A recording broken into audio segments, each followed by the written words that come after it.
Welcome back, traveler.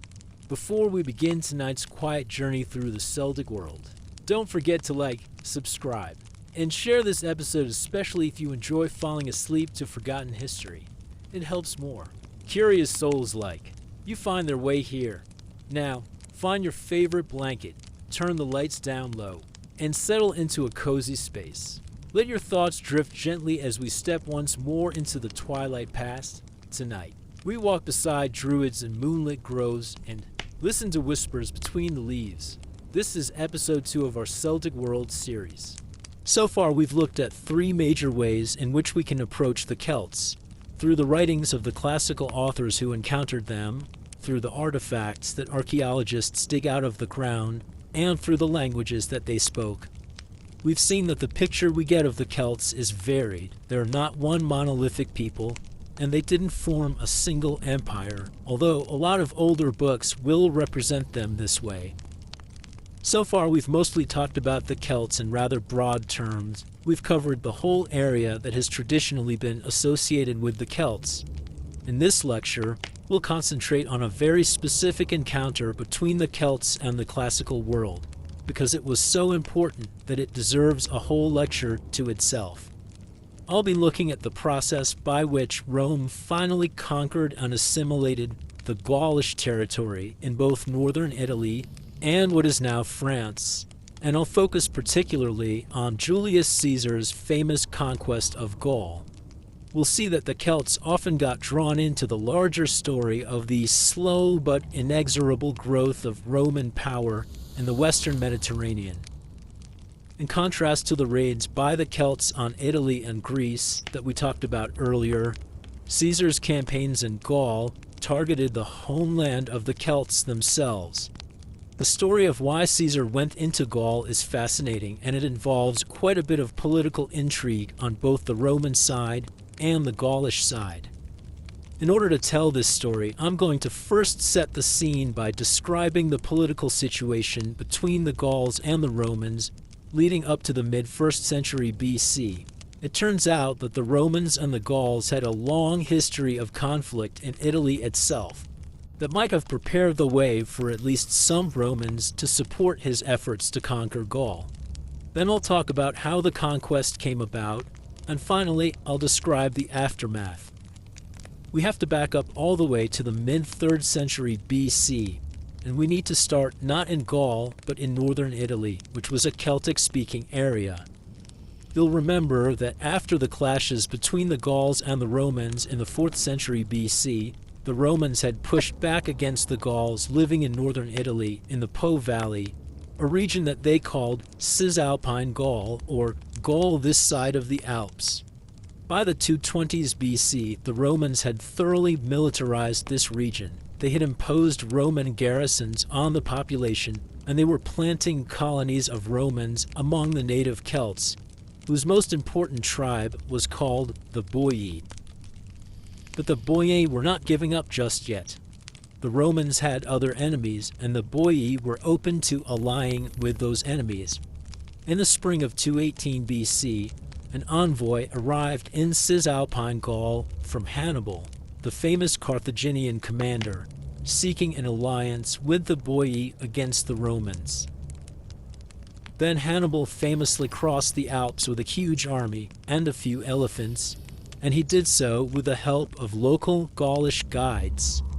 Once he arrived in northern Italy, the Boii rebelled against the Roman garrisons in their midst and joined forces with Hannibal. So that means the Gauls of northern Italy have just thrown in their lot with the most dangerous enemy the Romans had ever faced. And the Boii and their Celtic neighbors were absolutely crucial to Hannibal's success in advancing south toward Rome. The Romans found out about Hannibal's movements and sent an army north to try to stop him. But the army of the Boii was able to delay the Romans long enough for Hannibal to make it safely into the Po Valley. Then the Romans fought 2 battles with Hannibal and lost both of them. In each case, Hannibal benefited from intelligence provided by the local Celtic population. When it was clear that Hannibal was making a go of his invasion, Thousands of Celtic warriors joined Hannibal's army, and they were prominent in Hannibal's great victory at Lake Trasimeno, where an entire Roman army was destroyed. Hannibal then headed south, but skirted the city of Rome, which he wrongly believed to be well defended. The Roman commander Varro marched out of the city to meet Hannibal. The battle that followed, the Battle of Cannae, was the largest military disaster in Roman history. Livy tells us that 50,000 Roman troops were killed. Hannibal relied heavily on Celtic cavalry, who drew the Romans into trouble by feigning a retreat. After the battle, the surviving Roman soldiers were forced to go under the yoke, which was a form of ritual humiliation. So Celts from northern Italy were instrumental in bringing about Rome's greatest military disaster. Hannibal eventually lost the war, of course, but the close alliance between the northern Italian Celts and Rome's fiercest opponent did not exactly endear the Celts to the Romans, and Rome spent the next several decades systematically conquering the Celtic territory of northern Italy, Romanizing any of the Celts who were not driven across the Alps. You'll remember that Gaul had been divided into Transalpine Gaul and Cisalpine Gaul, more Gaul across the Alps and Gaul on this side of the Alps. Now, Cisalpine Gaul was nicknamed Gallia Togata, or the Gaul of those who wear the toga.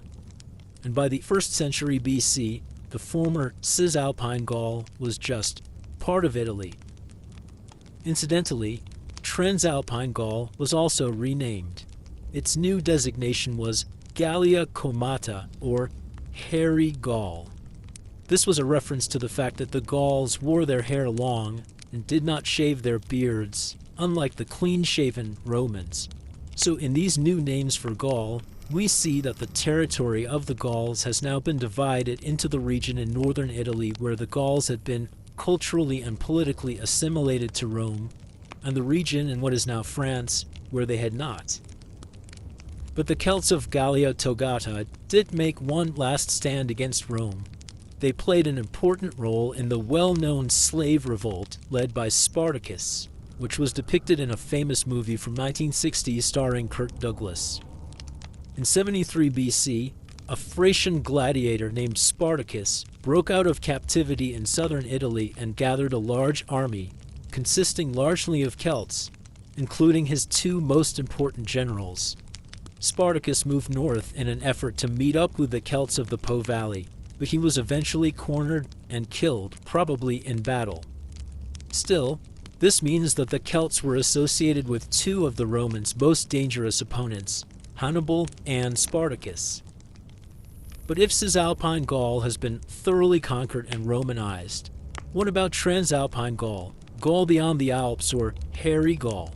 What is going on there? First, we need to keep in mind the big picture of Rome's strategic priorities. I mentioned earlier that in the late 3rd century BC, Hannibal had traveled up from Spain along the Mediterranean coast to northern Italy and down first Cisalpine Gaul.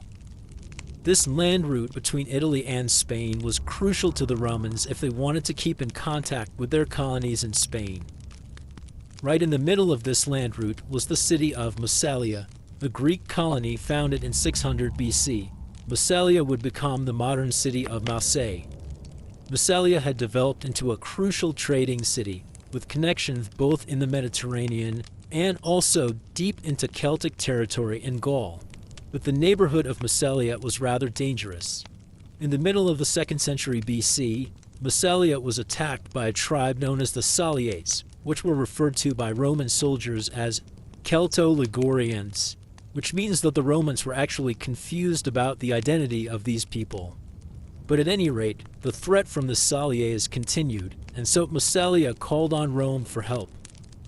Rome took the opportunity to make a deal with Massalia. Sure, we'll help you against your enemies, but in return, we want to annex your hinterland.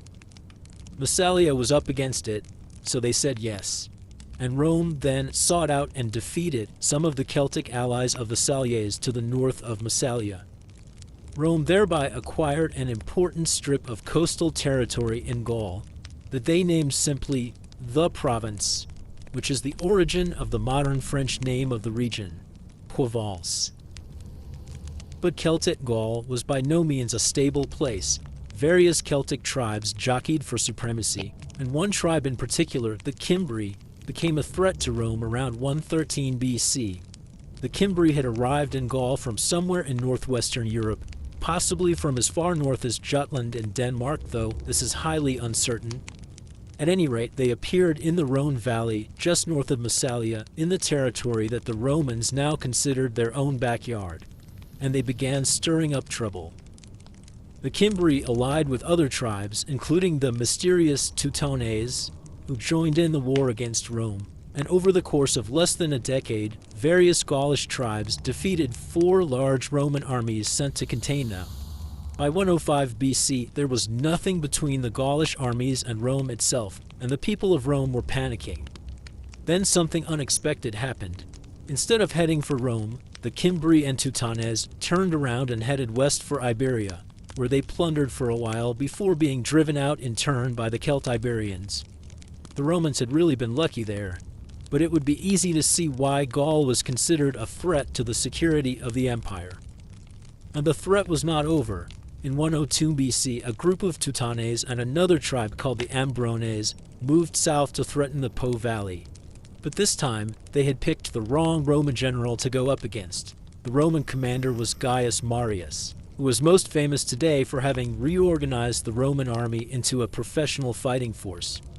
Marius drove the Teutones and Ambrones back up into Gaul and caught them near Aix, where he encircled them and slaughtered them. Supposedly, there was so much blood spilled on the battlefield that it brought forth bumper crops of grain for several years thereafter. The following year, Marius won another major victory against the Gauls, and that was the end of the aggressive threat that they posed to the city of Rome. It had been a long, hard slog, though, and the Romans remembered how tough it had been to defeat them. For a few generations after the Roman victories under Marius, there was relative peace in Gaul. But things were still far from stable, because starting in the mid-60s BC, Gaul began to be threatened by new invaders from the north and east, namely various tribes of Germans. As these people began putting pressure on Celtic territory, the inhabitants of Gaul began remilitarizing in response. In particular, the various tribal federations reoccupied the large hill forts that had characterized the area hundreds of years earlier. These fortresses are known to us by the Latin word oppida. The singular is oppidum. An oppidum was basically a glorified hill fort, but these oppida were very strong militarily. Often they were defended by walls of stone or timber and extensive earthworks. You did not just assault one of these without a lot of preparation. Interestingly, the story of the Roman conquest of Gaul, in a sense, demonstrates not that the Celtic tribes were barbaric, but rather that they were not all that different from their neighbors to the south. Despite what Caesar might have wanted the readers of his commentaries on the Gallic War to believe. We have to keep in mind that the rulers of these federations were subject to the same political pressures and infighting as any of the other states on the borders of the Roman Empire.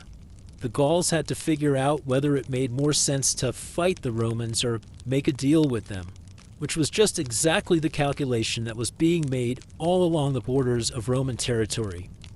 The Gauls were simply outmaneuvered and outfought, just like the Carthaginians and the Greeks and the many other peoples the Romans defeated. But let's get on to Caesar.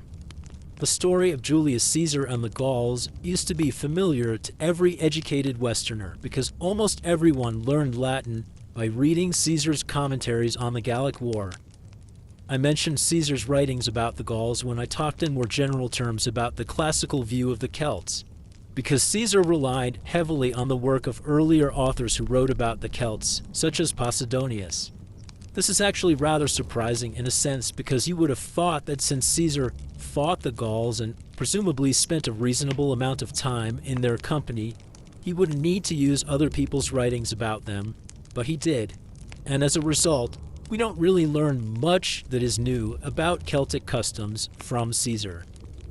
But we do learn a great deal about the wars that Caesar fought against the Gauls, even if we have to perhaps allow for a little bit of self-serving exaggeration on Caesar's part. And we have another reason to thank Caesar. He is so famous that anything associated with him is immediately glamorous. So some of the earliest archaeological digs in France in the late 19th century were designed to identify Caesar's battlefields. The French public wanted to find the traces of Caesar. And this effort ended up producing a lot of great information about the Gaulish period generally, quite apart from Caesar himself. So let's get down to our story. It's the middle of the 1st century BC.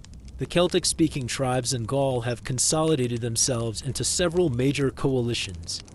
Caesar tells us that all Gaul was divided into 3 parts.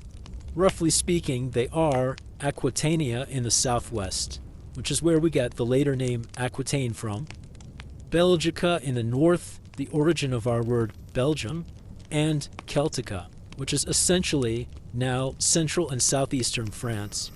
The main events that touched off the conquest happened in the Celtica region. In many ways, the Roman conquest of Gaul was really kind of an accident, and it involved serious political rivalries within the ruling elites of both Rome and Gaul. Here's how it went down. 2 of the most important tribal groupings in Celtica were the Sequani, who lived on the western bank of the Rhine, and the Aedui, who lived just to the west of them in what is now central France. In 71 BC, the Sequani and the Aedui got involved in a quarrel. We're not sure what it was about. The Sequani needed some help, and they decided to call in their neighbors from the eastern bank of the Rhine, a Germanic tribe called the Suebi, led by a chieftain called Ariovistus. The problem was, once the Suebi arrived on the scene, they didn't want to go home. After they defeated the Aedui, they stuck around and began exacting tribute from the Celtic tribes in the vicinity. The Aedui decided to look for allies of their own, and the most powerful people they could think of to call on were the Romans. So in 60 BC, the chieftain of the Aedui, a man named Dividiacos, appealed to Rome for help against the Germans. You would have thought the whole experience with the Germans would have taught him not to do this, but oh well. Lest we think the Gauls were barbarians without any appreciation of the Roman world, we should keep in mind that when Dividiacos visited Rome, he was the guest of Cicero's younger brother, and Cicero himself mentions Dividiacos in his letters. Dividiacos addressed the Roman Senate to ask for an alliance. He returned to Gaul with some sort of vague promise of Roman help, and Cicero certainly backed the idea of an alliance with the Aedui. But Roman politics did not break in a way that favored the Gauls. Cicero's most dangerous political opponent was Julius Caesar, a rising star who became consul in 59 BC. Whatever Cicero favored, Julius Caesar was bound to oppose. He decided that instead of backing an alliance with the Aedui under Dividiacos, Rome should make an alliance with the Germans under Ariovistus. The fact that Julius Caesar was on the German side just made the Suebi even bolder, and they made even more inroads into Celtic territory. By this point, the various tribes of Gaul were split internally over whether it made sense to accommodate themselves to outside domination, whether by Romans or by Germans. This was the perpetual dilemma faced by everyone the Romans came into contact with. Many tribal leaders, like Dividiacos of the Aedui, thought this was the best bet they had. But the younger brother of Dividiacos, a man called Dumnorix, thought that cozying up to the Romans was getting them nowhere. He put out feelers to his father-in-law Orgetorix, the chieftain of the Helvetii, who were a large Celtic tribe that occupies the territory now known as Switzerland. In fact, the official name of Switzerland is the Confederatio Helvetica, or the Helvetian Confederation, a nod to the Helvetii. Orgetorix also made an alliance with the disaffected son of the chieftain of the Sequani, a man named Casticos. The idea of this alliance was to bring together all the Celts in one united federation to resist encroachment by either the Germans or the Romans. But let's leave these conspirators aside for a moment and look at what was going on in Roman politics, because it would have a huge impact on the future of Gaul. In 60 BC, Julius Caesar had entered into a pact with two other powerful Roman political figures, Pompey the Great and Crassus. This alliance is known now as the First Triumvirate. The alliance was not founded on mutual respect, however, but on the recognition that none of the three was yet powerful enough to do in the others. The three men basically carved up the Roman Empire into spheres of influence. Caesar got the provinces of Illyricum, Cisalpine Gaul, and Gallia Narbonensis, which was another name for the province or Provence. These were not the richest parts of the empire. Pompey and Crassus got those. If Caesar was going to make a profit, both economically and politically, he was going to need to expand the territory under his command. Where was Caesar going to expand into? Gaul. And in 58 BC, Caesar got the perfect excuse, when the Celtic world suddenly became even more unstable than usual. Several Germanic tribes began moving into the territory of the Helvetii from the north and the northeast, and the Helvetii decided to move west to get out of their way. By this point, their chieftain Orgetorix had died. This migration seems to have been carefully orchestrated in advance. It was not a panicked flight, rather it was an orderly mass movement, made possible by the alliance I mentioned earlier between Dumnorix of the Aedui and Casticos of the Sequani. The Helvetii made arrangements with both men to let them pass through their respective territories so that they could settle to their west in Gaul. But we need to keep in mind that Dumnorix and Casticos were not calling the shots for the Aedui and the Sequani. Remember that the chieftain of the Aedui, Dividiacos, was pro-Roman. He had made a speech to the Senate to ask for a Roman alliance.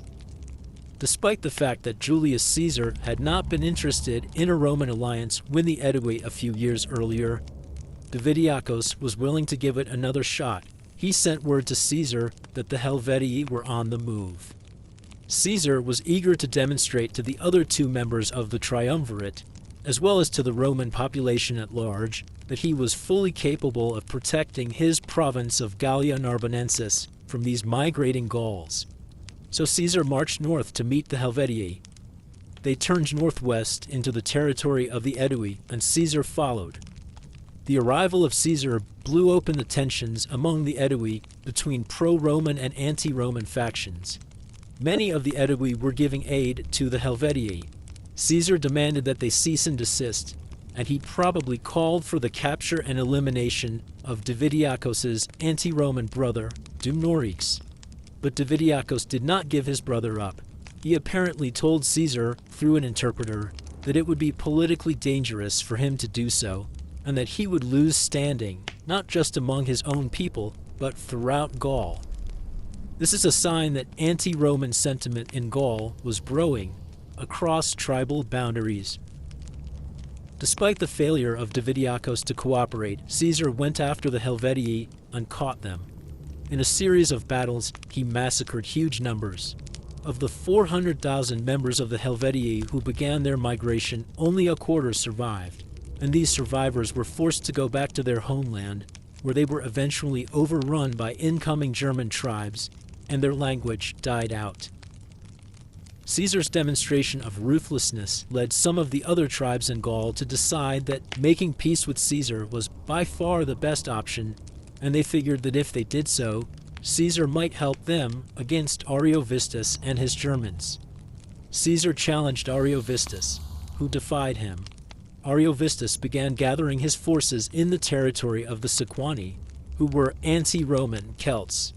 Caesar then went after Ariovistus and destroyed his army, which meant there was now nobody else for the Romans to compete against in Gaul.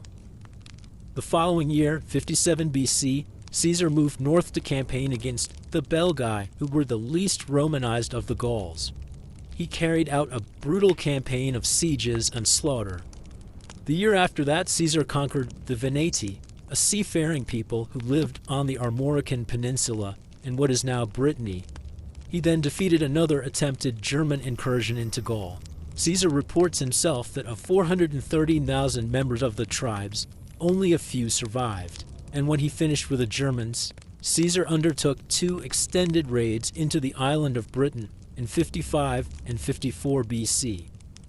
It's actually better to call them raids than invasions because it's not clear that Caesar was really prepared to stay for very long. I'll talk more about Caesar and Britain in a future lecture. The main theater was clearly Gaul, and there Caesar had been spectacularly successful. However, a major revolt in 54 to 52 BC nearly undid Caesar's accomplishments. In 54 BC, the political winds shifted throughout Gaul in favor of the anti-Roman party, and almost the whole of Gaul rose in rebellion, led by a chieftain of the Treveri tribe, a man named Indutiomarus. Caesar's response was to put a price on Indutiomarus's head. Indutiomarus was ambushed and killed by a Gaulish traitor. After several other brutal campaigns in 53 BC, Caesar re-established control sufficiently to withdraw from Gaul for the winter. But the Gauls were not yet cowed. Caesar found a worthy opponent in a man named Vercingetorix, who was named the chieftain of the Arverni tribe in 52 BC. The Arverni controlled the territory in south-central France near what is now Clermont-Ferrand. As soon as Vercingetorix took power, he set about creating an alliance to resist Roman rule. He went up against Caesar at the Battle of Gergovia, the chief oppidum of the Arverni, and he actually defeated Caesar, one of the only times Caesar was ever defeated in battle. This victory obviously put heart into the Gaulish resistance, but ultimately Caesar prevailed. The last stand of Vercingetorix was very dramatic. He holed up in the fortress of Alesia near Dijon in north-central France. Caesar decided to besiege him in Alesia. But sieges could be very dangerous because you're always vulnerable to a counter-siege. While you are surrounding someone inside a city, someone else can come along and surround you. So Vercingetorix called on his Gaulish allies to do just that, to come and surround Caesar. But Caesar knew just what to do. He built a fortress of his own facing out towards the armies that might come to relieve Alesia. Although the Gaulish allies who arrived to help were not as numerous as Vercingetorix might have hoped, they were still able to spot a weakness in Caesar's fortifications, and when the Gaulish allies on the outside combined with Vercingetorix's forces on the inside, they nearly squeezed Caesar between them and defeated him. But then Caesar personally took command of the very last reserves he had available to them, and he saved the day. Of course, we should keep in mind that we know all of this from Caesar's own pen. It's possible that he is making these events sound a bit more dramatic than they actually were. The end of the story of Vercingetorix is really rather tragic. A much later tradition in the lives of Plutarch reports that Vercingetorix surrendered in a rather flamboyant fashion. He rode his horse out of the fortress of Alesia and around Caesar's camp before pulling up in front of Caesar, dismounting, and stripping himself of all of his military accoutrements. He then stayed absolutely still until he was taken away. It's worth stating that Caesar himself does not report this story. Now, Caesar was obviously an eyewitness, and he was writing much closer in time to these events, but he also had an incentive to make himself look good and Vercingetorix look bad. So we just have to decide which account to believe, or neither. There is no debate about what happened next. Vercingetorix was taken off to captivity in Rome until it was finally time for Caesar's triumph to be celebrated 5 years later. A Roman triumph is an extremely grand ceremony that commemorates a splendid military achievement, and it involves a huge parade of the spoils of war, including prominent captives. So Vercingetorix was paraded through the streets of Rome, where he presumably had to put up with the jeers and other abuse of the crowd, and then returned to his prison where he was probably strangled, as was the custom with the defeated enemies of the Romans. thus ended the last major rebel against Roman rule in Gaul. So what were the consequences of Caesar's victories over the Gauls for Celtic culture in Gaul? We know that Roman culture quickly became widespread throughout Gaul, at least in the areas that were within easy distance of Roman settlements, and also all along the Roman road network. There, the Latin language came into very wide use, and all the trappings of Roman civilization followed the legions, including characteristic forms of Roman architecture and urban planning, such as aqueducts and amphitheaters. But we have evidence also that the Gaulish language persisted. The evidence comes from a remarkable artifact known as the Coligny calendar, which was made in the 2nd century AD. It's really a kind of perpetual calendar made out of a bronze tablet. This is how it worked. The bronze tablet was divided into 16 columns, and there was a hole in each day for the insertion of a peg to show the current day of the month. The labels on the calendar are in the Gaulish language, but in the Roman alphabet. The existence of this calendar is evidence of the survival not just of the Gaulish language, but also of this very important aspect of Gaulish culture, the reckoning of time. Ultimately, of course, Gaulish did fade away, but it left some important traces in the French language that is descended from the Latin that replaced it. Here are just a few examples. The French verb aller, to go, is descended from a Gaulish word, as is the word for lark, alouette, as in the famous children's song, Alouette, gentille alouette. Carrying on with the bird theme, the French word bec for beak is also Gaulish, and that is of course where our word beak comes from as well, via the French spoken in England by the Norman conquerors. The French word for horse, cheval, is Gaulish in origin, as is the word petit or little. Many of these Gaulish words refer to features of the natural landscape, such as the names of trees, like fir or maple, or kinds of settings like scrubland or a copse or a sandy beach. One can easily imagine the Roman conquerors of Gaul asking the local names for these things and incorporating them into their speech, where they remained and preserved for us the legacy of the ancient Gauls. It had been very hard fought, but the Gauls were now firmly under Roman rule. The last remaining areas of Celtic speech outside of the Roman Empire were Britain and Ireland. We will look in detail at the Roman encounter with Celtic Britain shortly, but in the next lecture, we'll pause to talk about the religion of the Celts.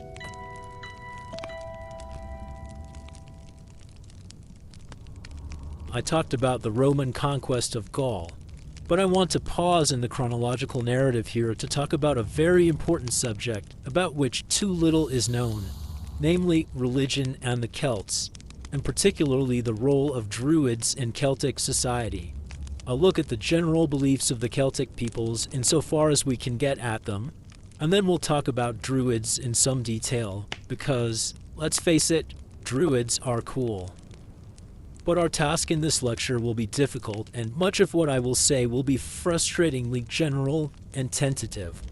Part of the problem with reconstructing pagan religion, as we've pointed out in talking about the ancient Celts in general, is the fact that we have two kinds of texts about the topic that we might use, but each of these kinds of texts has a major drawback. The first kind of text is a kind we're already familiar with, namely reports about the Celts by their neighbors in the classical world, the Romans and Greeks.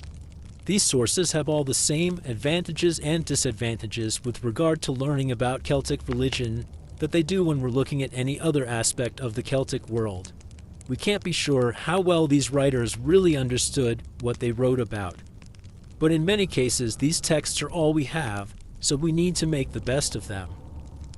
The other kind of text we have is at least written by people we think of now as Celts, especially the Irish.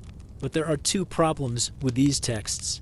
The first is that they were all written down after the Irish converted to Christianity. So you have people looking back on beliefs that they no longer hold, and customs that they no longer practice, or at least that they're not supposed to be practicing. So it's hard to know if they are remembering accurately, or in fact if they are deliberately distorting the historical record because their new status as Christians makes them uncomfortable with that record.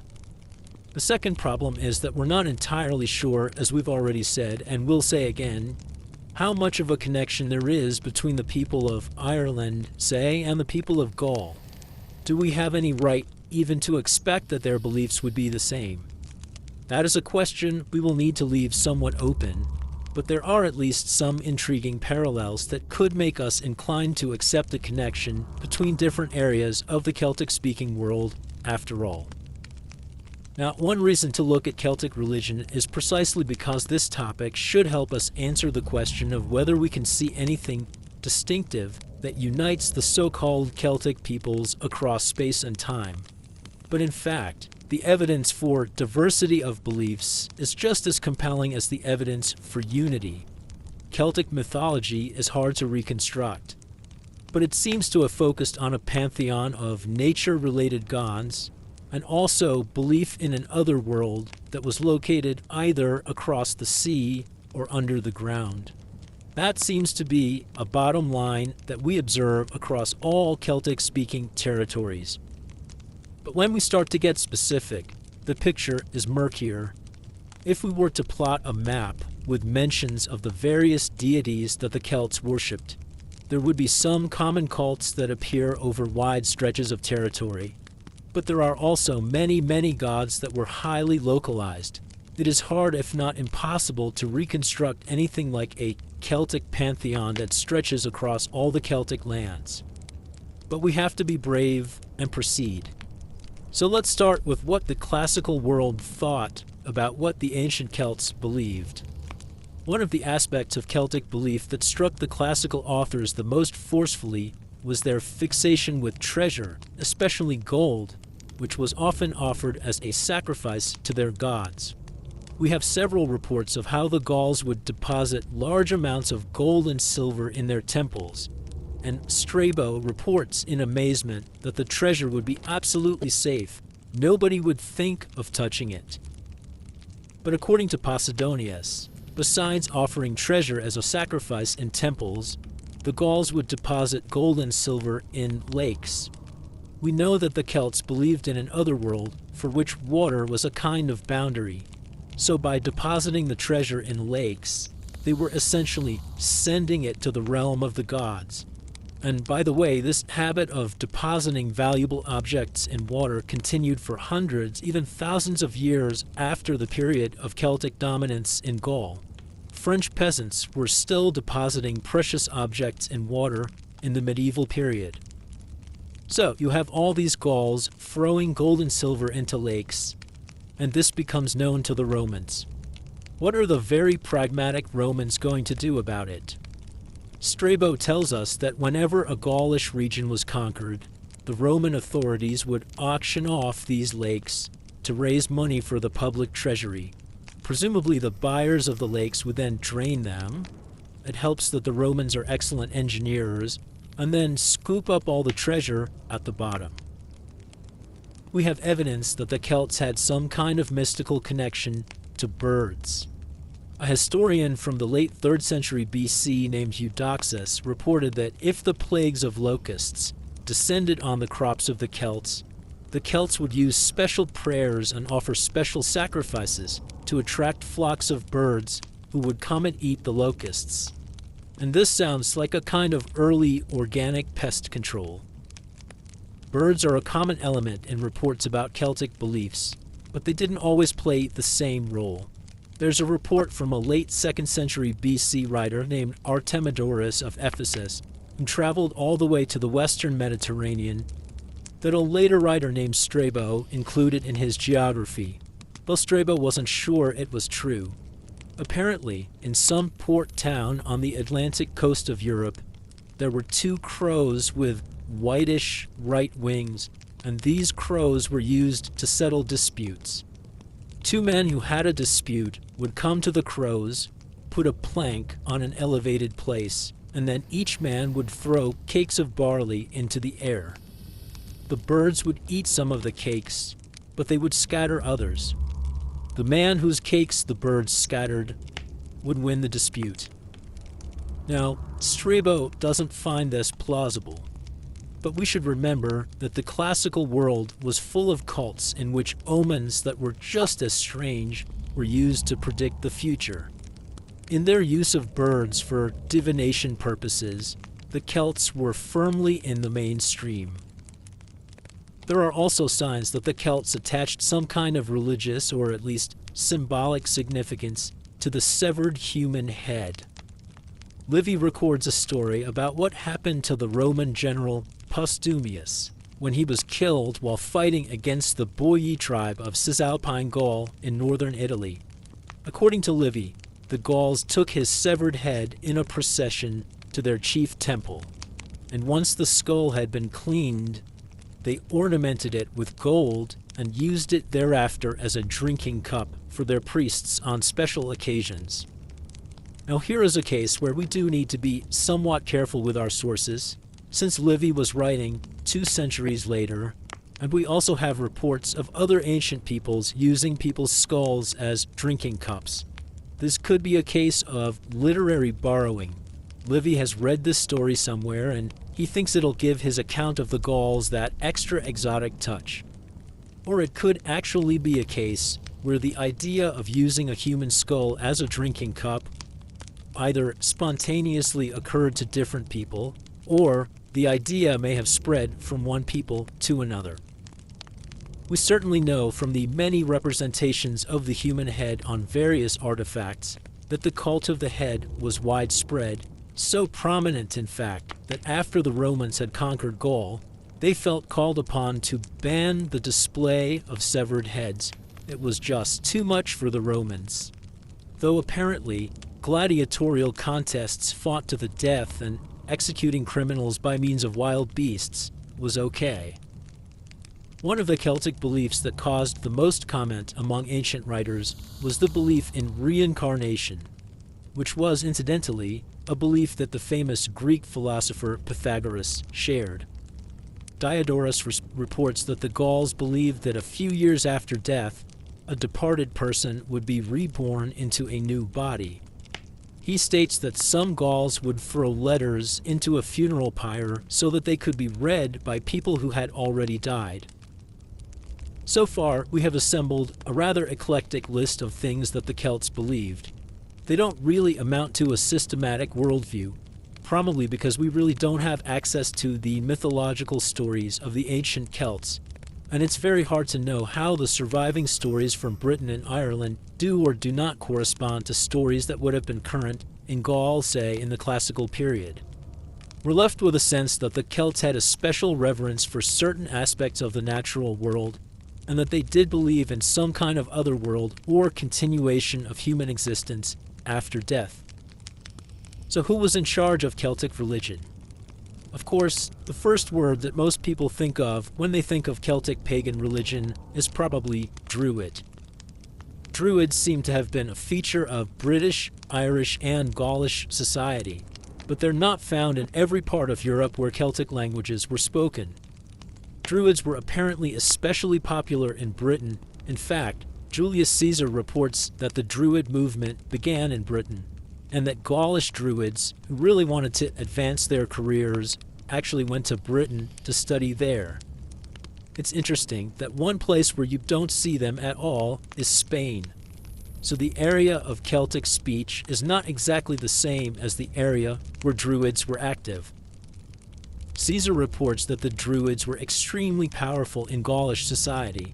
In fact, he put the Druids on an equal footing with warriors in the social pecking order in Gaul. The Druids were essentially the intelligentsia. They controlled religious life, but they were also the lawyers and judges of the Gauls. The Druids decided legal disputes, and anyone who refused to abide by their rulings was banned from religious ceremonies and ostracized by everyone. The reward for all this labor was that the Druids were exempt from combat and did not have to pay any war taxes. The high social status of Druids put them at the center of politics in Celtic territories. Druids were often seen as the heart of Celtic resistance to Roman authority. Julius Caesar worried a lot about Druids during his conquest of Gaul, and when the Romans later conquered Britain, one of their top priorities was to destroy the Druid center on the island of Mona, off the northwest coast of Wales. But if the Romans feared Druids, they were also fascinated by them, just as we are. For some very interesting details about Druids, we can turn to the natural history of the Roman author Pliny the Elder, which was written 2 years before Pliny died in the eruption of Mount Vesuvius in 79 AD. Pliny reports that the Druids worshipped only in oak groves and would not carry out their ceremonies unless a branch of that tree was present. By the way, this is one reason to be faintly suspicious of the latter-day Druids who like to worship at the summer solstice at Stonehenge. Real Druids would not have been caught dead worshipping at Stonehenge. Only an oak grove would do, at least according to Pliny. Pliny also reports that the Druids were particularly devoted to the mistletoe plant.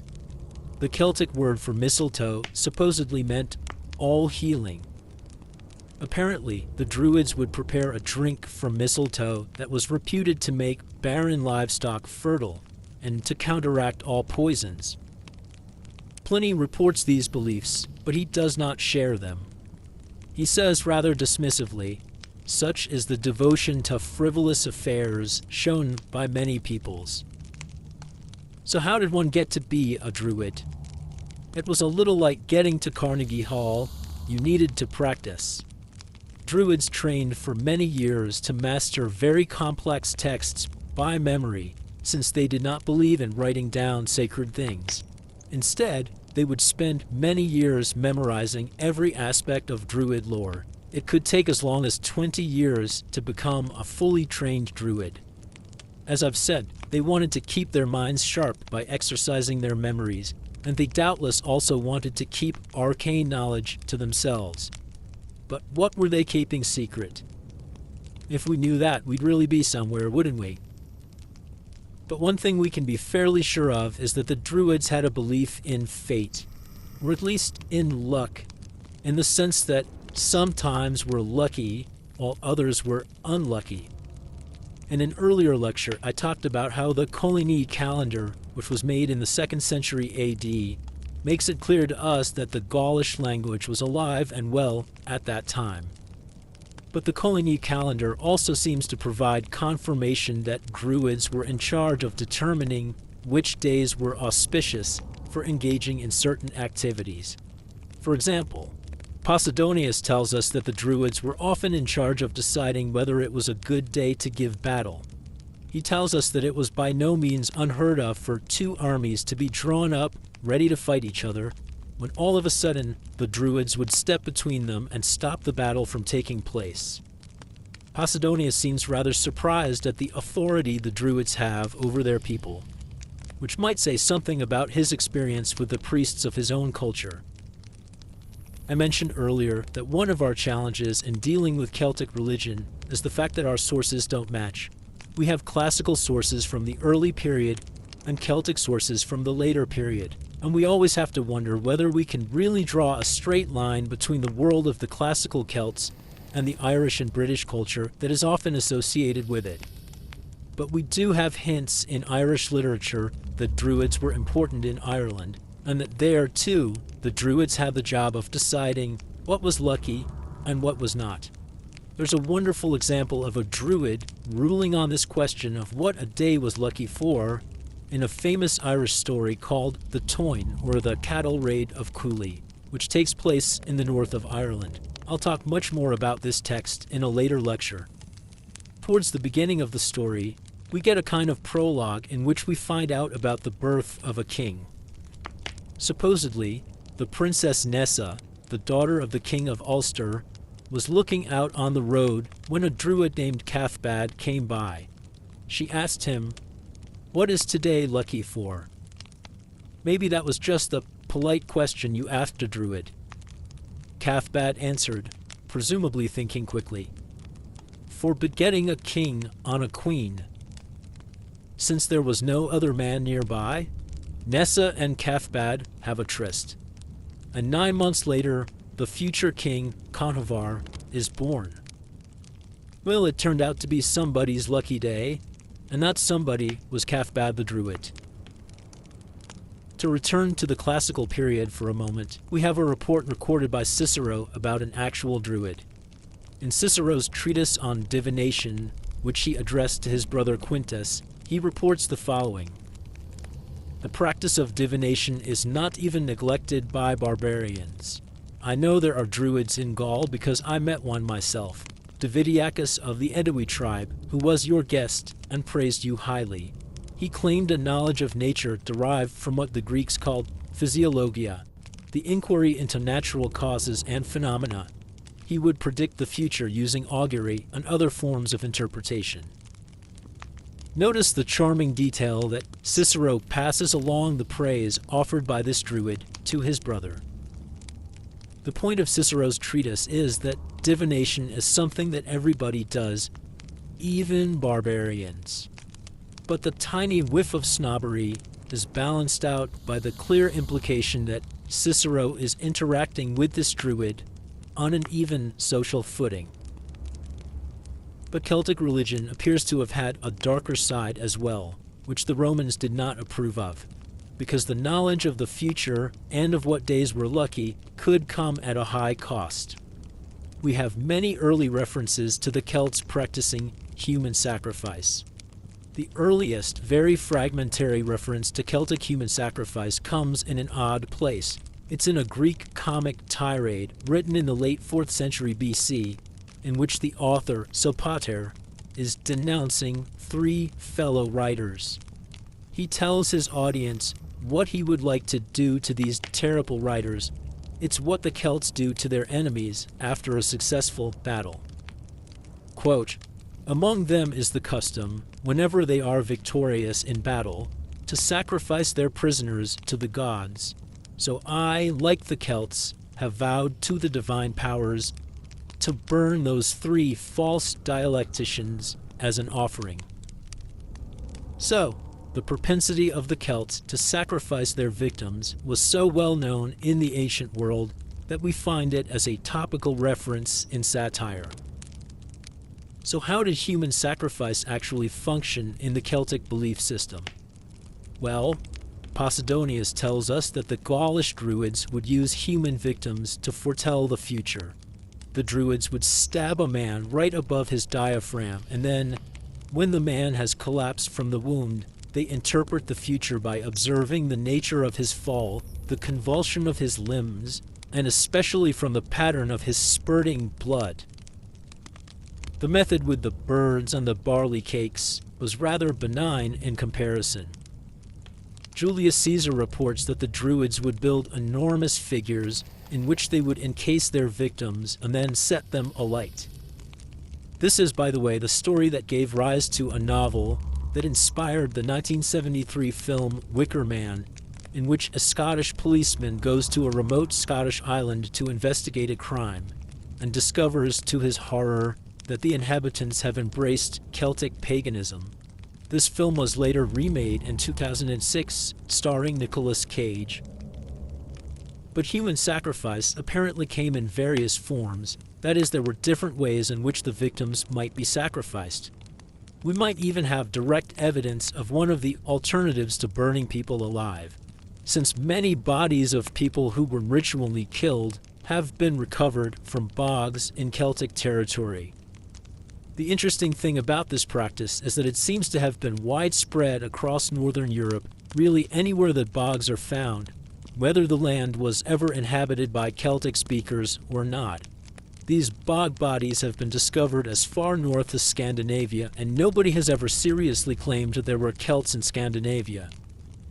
This means that, like a lot of other aspects of life among the Celts, their religious practices, if this really was a religious practice, nobody is totally sure, their religious practices were not exclusive to the Celts. There were many areas in which their customs overlapped with those of their neighbors. Burying people in bogs was apparently just such a great idea that people did it all over northern Europe. You didn't have to belong to a specific cultural or linguistic grouping to think that throwing a human being who had been ritually killed into a bog was the thing to do. One of the interesting aspects of the Druids is the fact that we have reports that some Druids were women. Probably a small number, but they were not unknown. The classical sources note the presence of women Druids, and they crop up in later Irish literature as well. For example, in Posidonius, there is a report of an island in the Atlantic Ocean at the mouth of the river Loire in Gaul that was inhabited entirely by women who worshipped in the cult of Dionysus. Dionysus is the Greek god of wine. Probably Posidonius is engaging in the well-known classical practice of equating any gods he comes across among foreigners with gods he is familiar with in his own pantheon. Supposedly, these women would come to the mainland once a year to sleep with men, and then they would return to the island. But they would also engage in a bizarre ritual every year by which they would take the roof off of a temple piece by piece and then build it back up again. And if any of the women dropped her load of tiles, the others would tear her to pieces. Posidonius even tells us that the fix is in a specific woman is bumped by the others to make her drop her load. It's a very puzzling account. It's hard to know what to make of it, but at the very least, it's an indication of the kinds of things that classical writers believed about the Celts. To return for a moment to the question of the Celtic calendar, there are clues in the way that the Celts organized time that they probably believed in some sort of pantheon of gods that was connected to the natural world. There are some intriguing parallels between the Coligny calendar of 2nd century Gaul and the system of reckoning time that we can observe a few centuries later in Ireland. For example, in both Ireland and Gaul, the week was reckoned to be 8 days long, and the day was reckoned to last from sundown to sundown, unlike the Roman system, which reckoned the day from sunrise to sunrise. Given these similarities between the calendar in Ireland and on the continent, we may be entitled to fill in some of the gaps in our continental evidence from what we find later in Ireland, though we should do so very cautiously. The Coligny calendar does not tell us about how the seasons worked in Gaul, but in Ireland, the calendar was organized around the 4 main turning points of the agricultural year. The interesting thing about these turning points is that they are exactly 6 weeks off from the turning points we recognize under our modern calendar, which was of course based on the Roman calendar. Our calendar recognizes the changes of the seasons by noting the 2 solstices and the 2 equinoxes, that is, the days when the day is longest and when it is shortest, and the 2 days when the day and the night are of equal length. In Ireland, by contrast, the 4 turning points of the year occurred at February 1st, about halfway between the winter solstice and the spring equinox, and May 1st, halfway between the spring equinox and the summer solstice, and again at August 1st and November 1st. Each of these festivals was connected in some way to the rhythms of the agricultural year. The feast on February 1st was called Imbolc. It was a lambing festival, and it later became associated with the cult of St. Bridget. I'll talk more about St. Bridget in a later lecture. The May 1st feast was called Beltane, and it corresponded to the date when cattle were driven out to the summer pastures. On August 1st was the feast of Lunasa, which was a harvest festival. The feast was named for the god Lugh, about whom I'll say more shortly. November 1st was the date of the festival of Samhain, which celebrated the return of the cattle from the summer pastures and the slaughtering of animals for the winter. Now, if we remember that the Celtic day started at sundown, we can see that the festival of Samhain actually began on the evening of what would be for us October 31st, that is, Halloween. Our celebration of Halloween is partly based on this Celtic festival, when the fairy folk were supposed to walk abroad. The fairies are regarded by many folklorists as the leftovers of the original Celtic gods. And speaking of gods, I said at the beginning of this lecture that there are some common elements in Celtic religion that cut across the whole area of Celtic speech, but that there's also considerable diversity. One of our difficulties in getting at the Celtic gods is the lack of good evidence. The classical authors are not as helpful here as they might be. because they have this habit I mentioned of just equating any gods they came across among other peoples with gods they recognized themselves. So, for example, Caesar reports that the Gauls worshipped Mercury. I doubt it. But Caesar had probably come across a Gaulish deity who had some of the qualities he associated with Mercury, so he assumed the two gods were the same. We have to be clever in looking for evidence of Celtic cults. In some cases, we can't see Celtic religion until after the advent of Roman rule has brought literacy to the Celtic-speaking regions. One good place to find Celtic gods is on Latin inscriptions on votive tablets. These were records of donations or sacrifices offered to the gods, warm requests that the god or goddess punish an enemy of the donor, as we see on the famous curse tablets at Aquae Sulis, modern-day Bath. They're dedicated to the goddess Sulis Minerva, a composite deity with both Celtic and Roman traits. There are even two rare curse tablets that seem to have been written in a Celtic language, probably the ancestor of British. You can also find some depictions of gods on sculptures with or without accompanying inscriptions. Another key place to look is on the map of Europe. I mentioned the god Luke, for whom the feast of Lunasa is named. The god Luke is one of the figures who seem to have been important in many places right across the areas we're looking at in this course. One reason we know this is that place names based on the god Luke can be found widely scattered across Europe.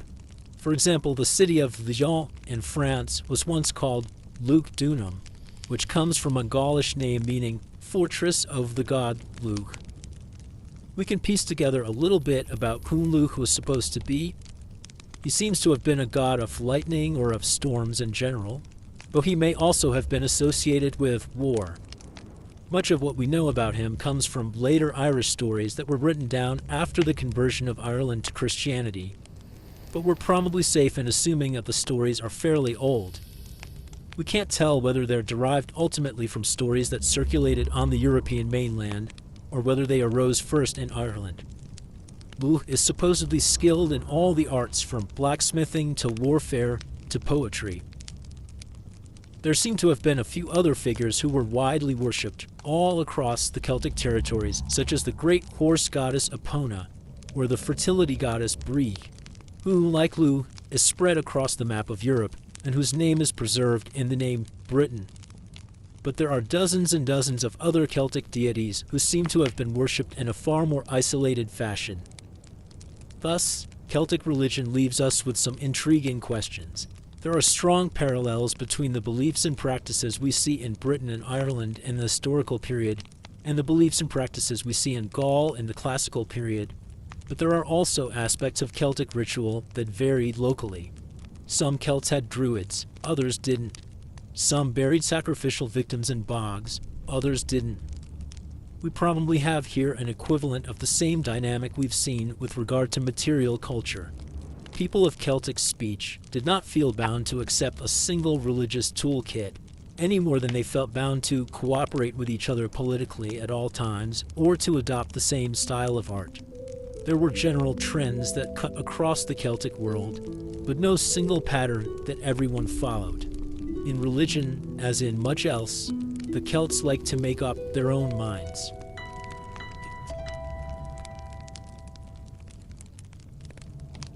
Thank you for walking these ancient paths with us tonight. If you're still awake, don't forget to subscribe, like, and share this video so we can keep creating quiet stories for curious minds. Rest well, and remember there's always more. History waiting just beyond the horizon. This has been the Sleepless Historian. Good night.